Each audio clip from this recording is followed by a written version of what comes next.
मेरे ससुर के बोलिया रसमलाई लागे हो। मेरे ससुर के बोलिया रसमलाई लागे हो।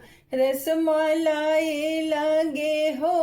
रसमलाई लागे हो। रसमलाई लागे हो। रसमलाई लागे हो। हमरे ससुर के बोलिया रसमलाई लागे हो।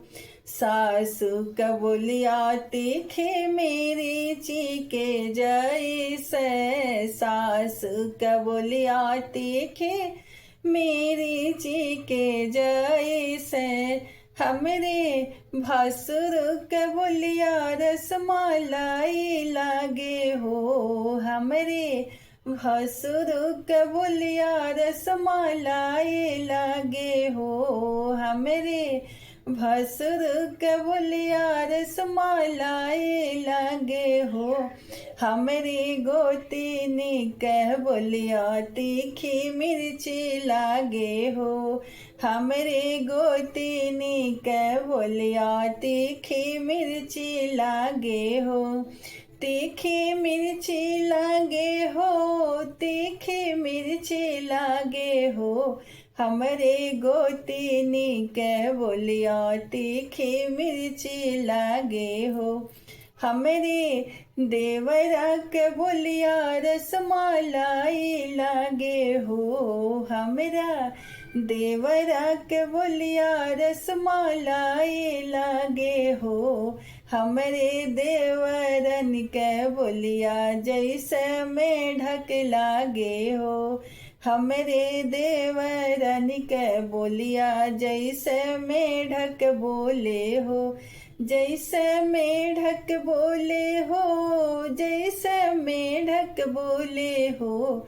हमरे देवरन के बोलिया मेढक जैसे लागे हो। हमरे सैया जी के बोलिया रसमलाई लागे हो। हमरे सैया जी के बोलिया रसमलाई लागे हो। रसमलाई लागे हो।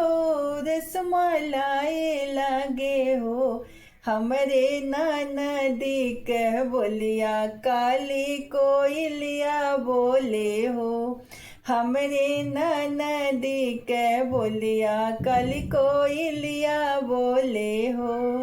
हमरे देवरा ही बोलिया ही बोल जानी के। हमरे देवरा ही बोलिया बोल जानी के ही हो।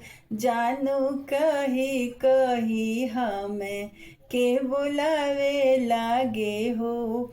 जानू कही कही हमें के बुलावे लागे हो।